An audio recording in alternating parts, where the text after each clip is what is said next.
School സമയമാറ്റ വിഷയം സർക്കാർ ചർച്ചയിലൂടെ പരിഹരിച്ചില്ലെങ്കിൽ ശക്തമായ സമരം നടത്തുമെന്ന് മുസ്ലിം പണ്ഡിത സംഘടനയായ സമസ്ത അധ്യക്ഷൻ ജിഫ്രി തങ്ങളെ വിദ്യാഭ്യാസ മന്ത്രി വിളിച്ച് ചർച്ചയ്ക്കുള്ള സന്നദ്ധത അറിയിച്ചിട്ടുണ്ടെന്ന് സമസ്ത ഏകോപന സമിതി കൺവീനർ MT അബ്ദുള്ള മുസ്ലിയാർ പറഞ്ഞു. കോഴിക്കോട് നടന്ന സമസ്ത ഏകോപന സമിതി യോഗത്തിന് ശേഷം മാധ്യമങ്ങളോട് സംസാരിക്കുകയായിരുന്നു അദ്ദേഹം.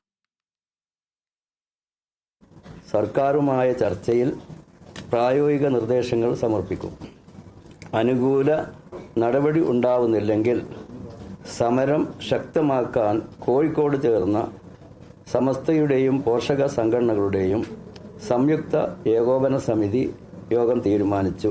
വിദ്യാഭ്യാസ മന്ത്രി സമസ്ത പ്രസിഡന്റ് സയ്യിദ് മുഹമ്മദ് ജിഫ്രി മുത്തുക്കോയ തങ്ങളെ ഇന്ന് ഫോണിൽ വിളിച്ച് സമസ്തയുമായി ചർച്ച ചെയ്യാമെന്ന് അറിയിച്ചിട്ടുണ്ട്. ചർച്ചയിൽ പ്രായോഗിക നിർദ്ദേശങ്ങൾ സമസ്ത സമർപ്പിക്കും.